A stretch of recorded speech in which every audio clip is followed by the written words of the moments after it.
नेपाल की तस्वीरें जो है वो डराने वाली है। ग्लेशियर गिरने से वहाँ बाढ़ का इतना विकराल रूप देखने को मिला है, जिसमें कहा जा रहा है कि हजारों लोग लापता हैं। जिस तरह से जापान में समुद्री सुनामी आया था, उसी तरह की ये भयावह तस्वीरें हैं। और तिब्बत से शुरू हुआ है, उसके बाद ये नेपाल तक पहुंचा है। नेपाल में पुल बह रहे हैं, बड़े बड़े बिल्डिंगें जो है वो ध्वस्त हो गई है। बड़ी बड़ी गाड़ियां, ये तस्वीरें देख सकते हैं, कागज के पत्तों की तरह बह गई हैं।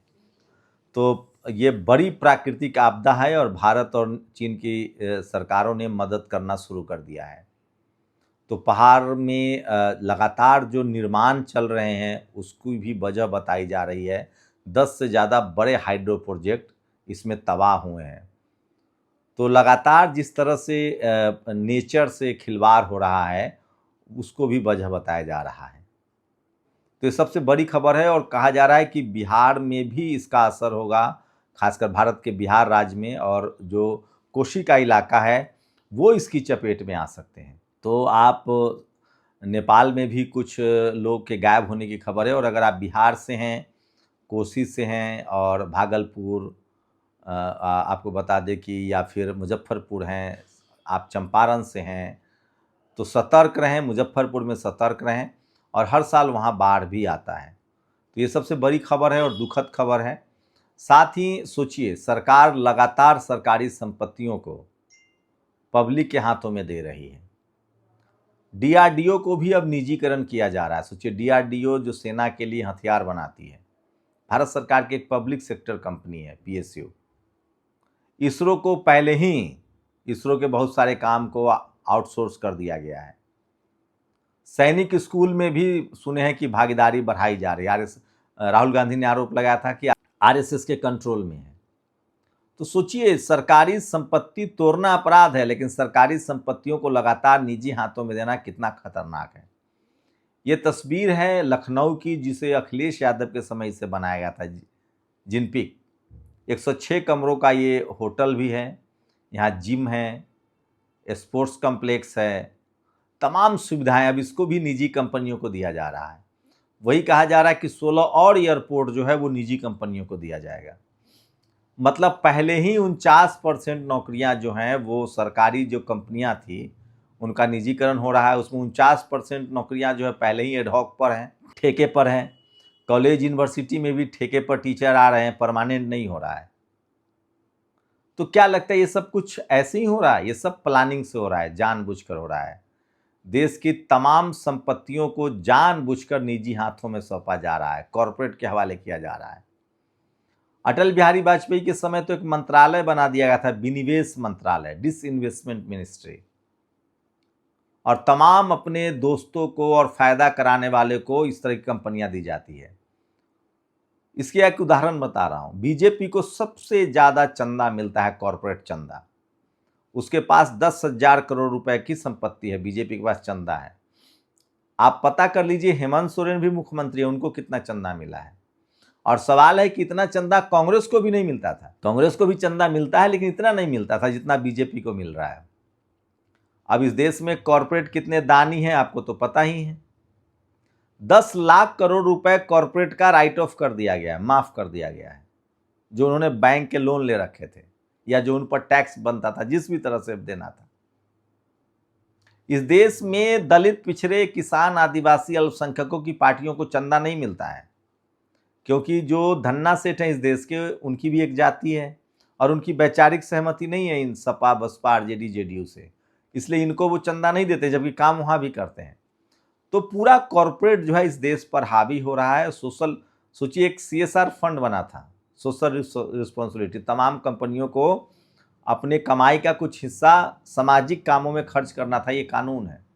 सबने अपने अपने एनजीओ बना लिए, ट्रस्ट बना लिया, और फिर अब घर का पैसा घर में ही रख लिया। उसके लिए बाकायदा सरकार टैक्स में छूट भी देती है। तो मैं ये बातें इसलिए कह रहा हूं कि इस देश की जो बहुसंख्यक आबादी है, जो जातिवाद के शिकार हैं, जिनको बाबा साहब ने संविधान में SC ST OBC का दर्जा दिया है, इनकी मुश्किलें बढ़ती जा रही है। सरकारी नौकरियां खत्म हो रही है, और इस समाज के पास पहले तो एजुकेशन नहीं है, क्योंकि जाति की वजह से इनको पढ़ने लिखने नहीं दिया गया। ये शूद्र या अछूत थे, सेवा के लिए था। कोई तरक्की एक पीढ़ी में नहीं होती है। कोई पहली पीढ़ी चपरासी बनती है, पहली पीढ़ी स्कूल जाती है, दूसरी पीढ़ी चपरासी बनती है, तीसरी पीढ़ी जो है क्लर्क बनती है, चौथी पीढ़ी आईएएस आईपीएस, पांचवी पीढ़ी में बिजनेस आता है। ऐसी नहीं आ जाता है। या आपका कोई नाता, रिश्तेदार, चाचा, फूफा जिस प्रोफेशन में हो, आप देखिएगा। लेकिन सोचिए कि ये जो आरक्षण विरोधी लोग हैं, जो मामूली नौकरी कितनी है देश में, उसमें एससी एसटी ओबीसी को 49.5% रिजर्वेशन है, वो भी लागू नहीं किया था ईमानदारी से। उसका विरोध कर रहे हैं, लेकिन ये प्राइवेट सेक्टर में जो सारी संपत्तियां जा रही है उसका विरोध नहीं कर रहे हैं। इसलिए नहीं कर रहे हैं क्योंकि उनको पता है कि इसमें हमारे लोगों को ज्यादा नौकरियां मिलेगी, लेकिन वहां उनकी भी स्थिति ठीक नहीं है।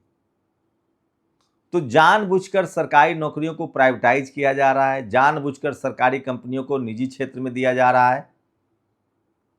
सरकारी नौकरियां निकल नहीं रही है, देश भर में वैकेंसी है, बैकलॉग है, और बहुसंख्यक आबादी के लोग बोल नहीं रहे हैं।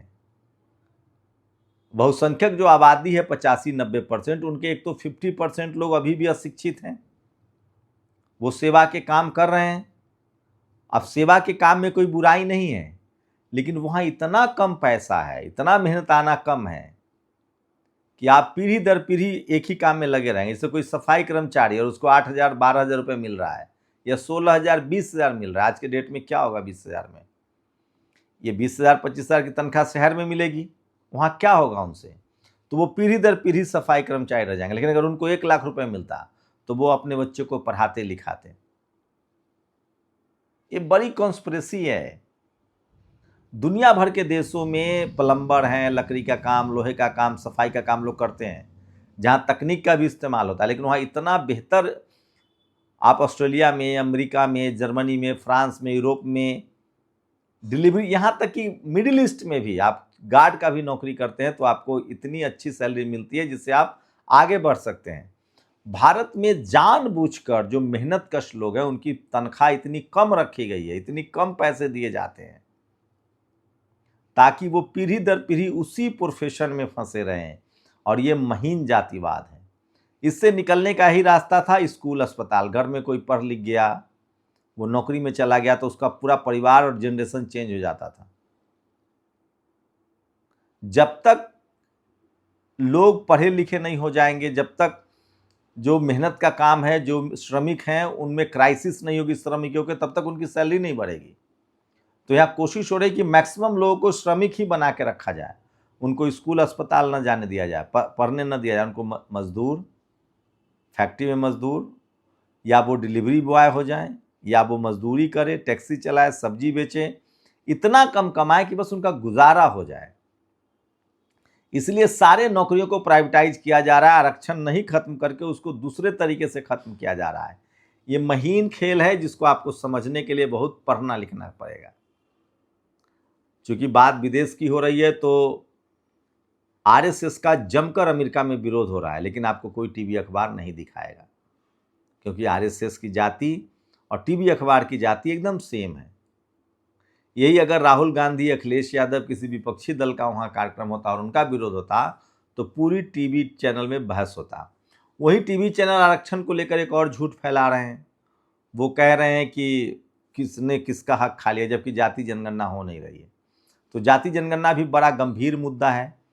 मेरी कोशिश होती है इस देश की जो बहुसंख्यक आबादी है उनको मैं कह रहा हूँ कि आपको संवैधानिक रूप से सजग होना पड़ेगा, सचेत होना पड़ेगा, नहीं तो आपके सारे संवैधानिक अधिकार चले जाएंगे।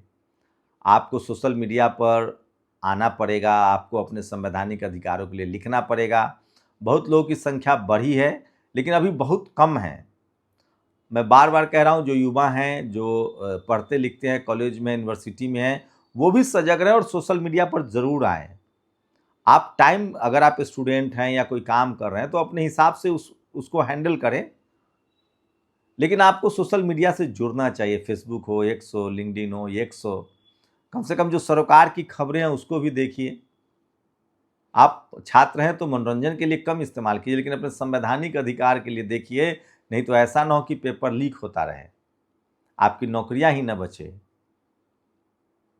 ये बहुत ज़रूरी खबर है। आप लोग अपनी राय जरूर दीजिए। शुक्रिया। दस्तक की आपसे गुजारिश है कि अगर इसको बचाना चाहते हैं तो नेशनल दस्तक को सब्सक्राइब करने के लिए रेड कलर के सब्सक्राइब बटन को दबाएं, फिर बेल आइकन की घंटी दबाएं। नेशनल दस्तक को बचाने के लिए बहुत जरूरी है कि हर खबर को शेयर करें, लाइक करें, कमेंट जरूर करें।